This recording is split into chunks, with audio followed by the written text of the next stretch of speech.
Hi, everybody. Psalmist David here with Fresh Bread, word of inspiration, and then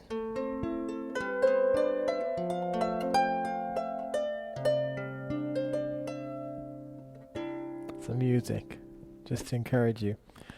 So, like and subscribe, please. Like and subscribe so we can keep this going and growing. Awesome. We've been looking at lessons from the desert period as the children of Israel left Egypt. Went through the desert and were going into their promised land, right? Canaan. And we're at a very important juncture in that journey this morning, this day, as we speak to the matter of entering Canaan. So God had brought them out of Egypt. They'd seen 10 awesome miracles of God in Egypt. He brought them to the Red Sea. They crossed the Red Sea. They watched as the Red Sea closed in on the enemies. And then God has kept them for about a year and 3 months as they've gone through different trials in the desert. Water, manna. They get manna every day. They see God move by the cloud by day and the fire by night. And so they've seen all of these miracles, and God thinks it's time now. So he's brought them to the cusp of their promised land. And he says in Numbers chapter 13, he says to Moses, "Send men to spy out the land of Canaan, which I am giving to the children of Israel."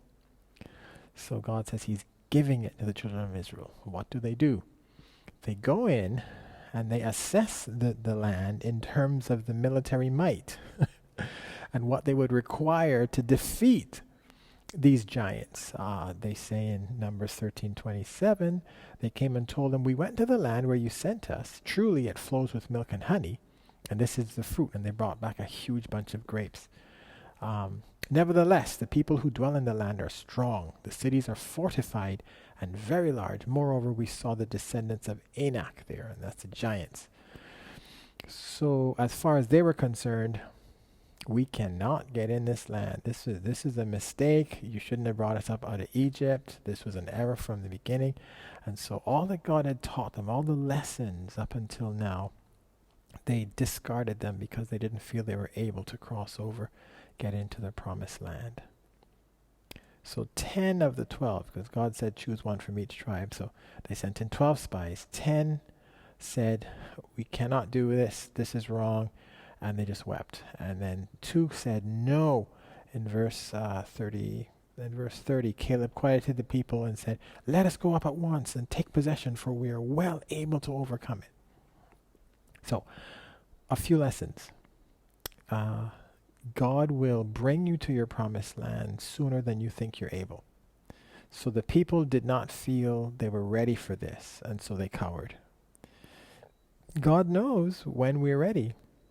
But the people and we often think this is just too big. And the truth is, there will be giants. There will be circumstances, situations that will be bigger than you can control. That's why it's promised land. That's why it's big stuff. That's why we need God. That's why he shows us his miraculous strength before. So we can understand, well, if God has done this before, I can surely trust him now. Because he's bringing me to this point, and it's a land that flows with milk and honey, and it's going to be more than you can manage. But that's just how God plans it.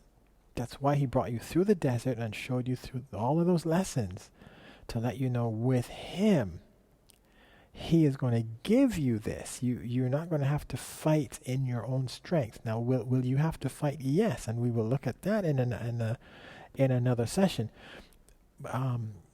Because there will be wars, but you are with the Lord's strength and you already have the answer because he has said it is yours. So this is some big life goal for somebody, something you've been striving for a long time. You will not be able to manage it. It will come sooner than you're ready, and it will be bigger than you could ever have imagined.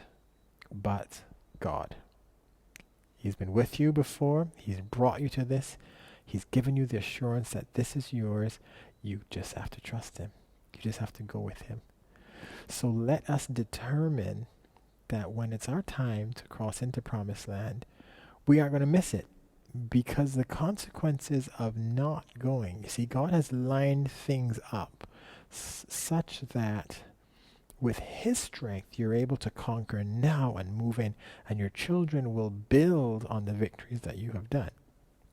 What happened with this group was they failed, and so God said, I can't use you. There's too little faith.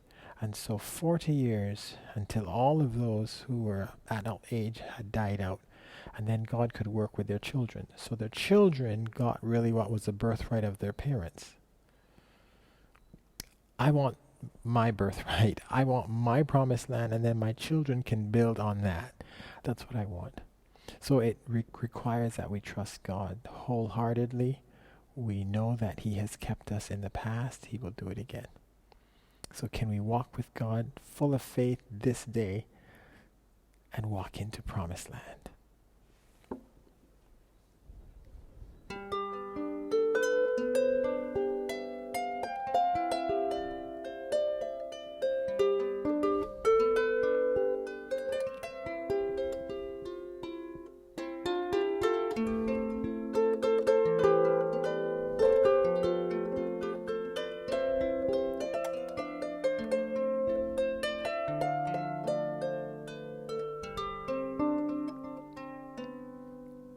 I'll walk with you.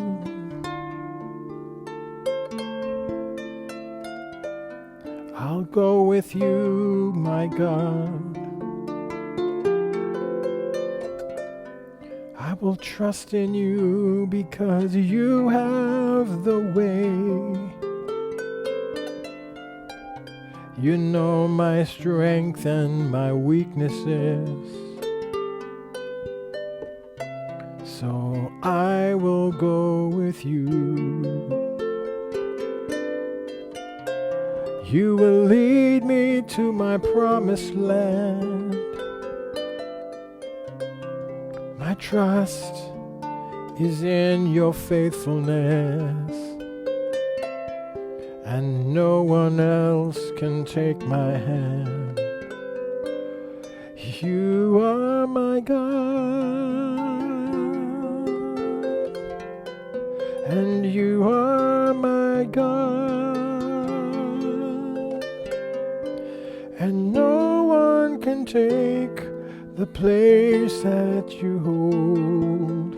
No one can take me from you, oh God. You are my God.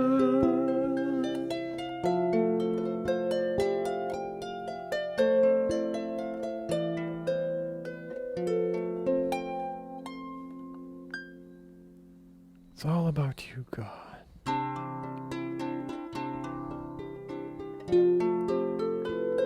My life is in your hand.